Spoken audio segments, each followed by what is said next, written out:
नमस्कार साथियों, स्वागत है। आज के इस वीडियो में बताएंगे हम कि देखिए लालकृष्ण आडवाणी को भारत रत्न मिला है। इस पर लेकर के आज डीपली से इस पर बातचीत करेंगे कि क्या लालकृष्ण आडवाणी की देश में क्या ऐसा योगदान रहा है कि उनको भारत रत्न दिया गया था। कोई ऐसा योगदान ही नहीं है कि लालकृष्ण आडवाणी को भारत रत्न दिया जाए। देखिए इस पर लेकर के एक फोटो बहुत तेजी से वायरल हो रही है, जिसमें द्रौपदी मुर्मू एक आदिवासी महिला यानी कि कहिए SC ST OBC के साथ जो पहले जो जमाने में भी उतना सम्मान नहीं मिलता था, जिस समय में जो है मनुस्मृति हमारे समाज पर हावी था, उस समय में भी जो SC ST की समाज को उतना जो है तवज्जो नहीं मिलते थे। लेकिन आज भी देखिए, जब हमारे देश में संविधान यानी बाबा साहब ने कहे थे हम तो आपको संविधान देकर जा रहे हैं, लेकिन संविधान के अनुकूल समाज में समतामूलक समाज बना के रखना ये जो है वर्तमान सरकार की दायित्व बनती है। लेकिन देखिए यहाँ पर सरकार अपने दायित्व को किस तरह से भूल गई है। इसको लेकर के देखिए क्या कि लालकृष्ण आडवाणी का एक तो लालकृष्ण आडवाणी का कोई ऐसा योगदान ही नहीं है कि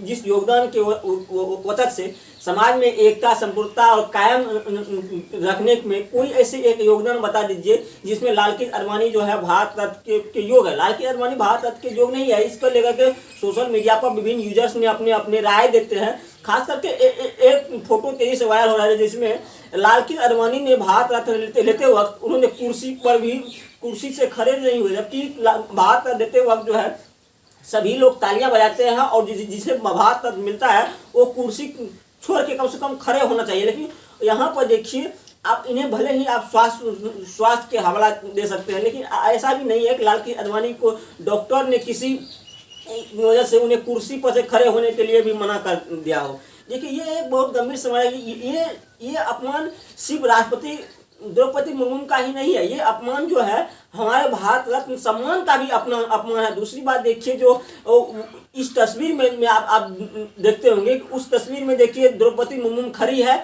और मोदी जी जो है बैठ करके जो है तालियां बजा रहे हैं। आप एक बात इसमें गौर करने वाली बात यह है कि मान से सपोज कीजिए लालकृष्ण आडवाणी को जो है उन्हें तबीयत खराब है, लेकिन मोदी जी तो वहाँ पर स्वस्थ थे जब उन्हें भारत रत्न दे रहे थे। तो मोदी जी वहाँ बैठे हुए हैं, द्रौपदी मुर्मू खड़े होकर के भारत रत्न दे रहे हैं। बताइए, ये तो हमारे भारत रत्न का भी सम्मान है। हमारे देश की संस्कृति जो है, देश की सभ्यता और संस्कृति पर भी मोदी सरकार ने एक प्रश्न चिन्ह लगा दिए हैं। आज पूरी देश इस बात जानना चाहता है क्या ऐसी मजबूरी थी कि द्रौपदी मुर्मू को खड़े होकर के भारत रत्न देना पड़ा। और वहाँ पर कुर्सी भी देखिए, दोनों जिसको एक बात दीजिए, राजा खड़े रहेंगे लेकिन प्रजा जो है प्रजा क्या करेंगे, राजा कुर्सी में बैठेंगे और एक राष्ट्रपति को जो है और प्रजा के रूप में वहाँ पर प्रदर्शित कर रहे हैं कि राष्ट्रपति जो है नीचे रहेंगे। यही होता है कि एक माइंड गेम होता है कि किस तरह से आज भी हमारे समाज में जो है ये मनोवादी कुप्रथा जो है समाज में हावी है। कई यूजर्स उन पर अपनी प्रतिक्रिया देते हैं कि बताइए आप इस तस्वीर पर आपकी क्या राय है। कई यूजर्स भी तो ऐसे भी कहते हैं कि ये अपमान सिर्फ एक आदिवासी समाज का ही नहीं, एक महिला की नहीं है, ये अपमान पूरे देश में जो है एक राष्ट्रपति पद पर बैठे हुए व्यक्ति का भी है।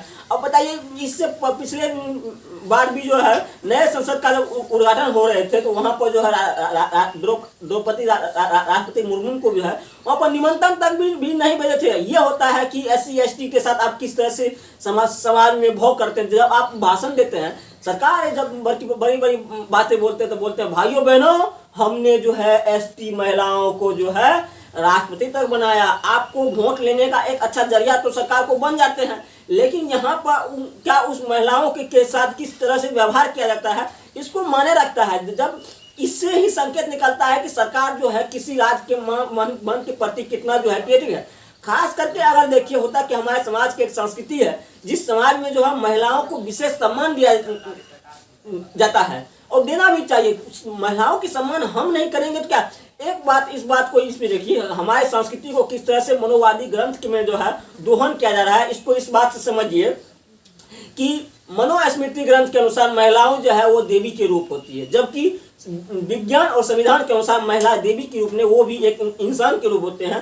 मनुस्मृति के अनुसार जो है महिलाओं को जो है किसी पर्व त्योहार में 9 दिन तक उन्हें खाना खिलाइए। उसके बाद जो महिलाओं पर जो उत्पीड़न होती है वहाँ पर वही लोग जो उनको खाना खिलाते हैं 9 दिन तक देवी समझ के उनके उत्पीड़न पर जो है चुप्पी साध लेते हैं। इसीलिए मेरा कहना यह है कि महिलाओं की पूजा नहीं, महिलाओं की इज्जत करनी चाहिए, तभी ये समाज जो है कुछ सीखेगा। और खास करके युवाओं पीढ़ी, हम लोग जैसे युवा पीढ़ी जरूर चाहते हैं कि एक SC ST यानी कि दलित पिछड़ा शोषित समाज के अगर महिलाएं अगर राष्ट्रपति बना है तो ये तो हमारे देश के लिए गर्व की बात है। लेकिन जब राष्ट्रपति रहते हुए उनके साथ अगर अपमानित व्यवहार किया जाता है तो स्वाभाविक है जो एक सवाल खड़ा होती है।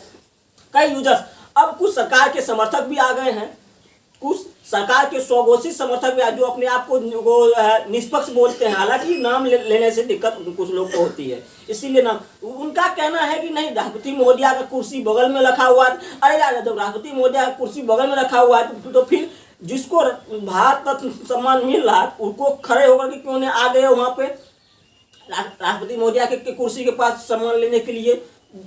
पहला फैक्ट है। दूसरा फैक्ट ये है, ठीक है उसकी तबीयत खराब है, जब सरकार की तरफ से भी प्रतिक्रिया उसकी तबीयत खराब है, वो खड़े भी नहीं हो सकते हैं। उनके बाद देखिए, और एक तो उनकी कोई भूमिका नहीं है देश की ऐसी एकता अखंडता और संपूर्णता को बनाए रखने के लिए जिस कारण से उन्हें भारत रत्न दिया जाए। उसके बाद जब प्रधानमंत्री वहां पर क्या कर रहे थे, कुर्सी में बैठे बैठे ताली बजा, ये अपमान है भारत रत्न की। जिसको चाहो उसके भारत, एक तो भारत रत्न का भी एक रूल रेगुलेशन होता है कि एक सरकार के कार्यकाल में कितना भारत रत्न दिया जाना चाहिए। और भारत रत्न संविधान के अनुच्छेद 15 अनुच्छेद 19 को भी फॉलो करना जरूरी है। जो व्यक्ति अनुच्छेद 15 यानी धर्म के साथ, किसी भी धर्म के साथ अगर भेदभाव नहीं किया हो, मान लीजिए सपोज कीजिए हमारा देश में जो है हिंदू मुस्लिम सिख ईसाई सभी धर्म के को मानने वाले हैं, जो सभी धर्म को एक समान भाव से देखा जाता है, वही लोग इस देश में भारत रत्न के योगशील होते हैं,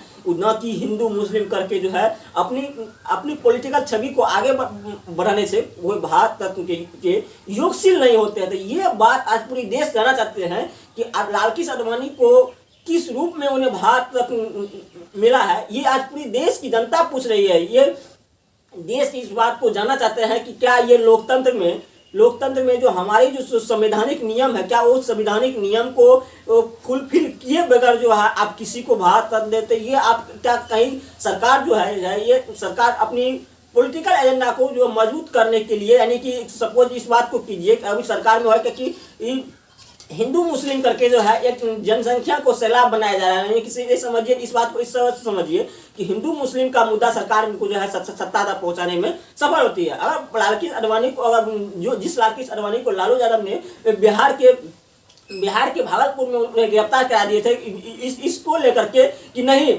हम जो है अपने राज्य में कभी भी दंगा होने नहीं देंगे, इस मुद्दा को लेकर के उन्हें लालू यादव को एंटी हिंदू किस तरह से प्रेजेंट किया जाए, ये भी एक साजिश है कि लालकृष्ण आडवाणी को अगर हम भारत रत्न देंगे तो ये हिंदू का जो एजेंडा है ये जो है फिर तीसरी बार सरकार को जो सत्ता में, यानी कि बिना मुद्दा के, बिना रोजगार शिक्षा स्वास्थ्य मुद्दा के ही उन्हें सत्ता में आने के सहूलियत हो जाएगा। तो हमें इस बात को हम जनता को समझनी चाहिए कि हमें मुद्दा पर जो है बात होनी चाहिए। हमें जो है हिंदू मुस्लिम को के मुद्दा कोई मुद्दा नहीं है, हिंदू मुस्लिम किसी पॉलिटिकल पार्टी नहीं रहा है। ये हिंदू मुस्लिम जो है ये एक धर्म है, लोग इच्छानुकूल धर्म मानते हैं। और हमारा देश तो ऐसे गंगा जमुना तहजीब है जिसमें कि सभी धर्म को सम्मान दिया गया था।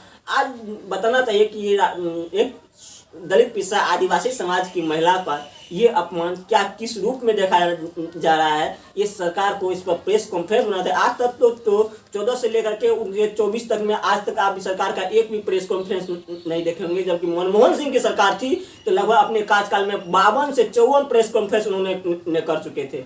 तो सरकार सवाल से भाग रही है, तो वोट किस मुद्दा पर होने देंगे, इस बात को आम जनता को समझने की जरूरत है। और तब तक ले लेते हैं। जय हिंद, जय भारत, वंदे मातरम।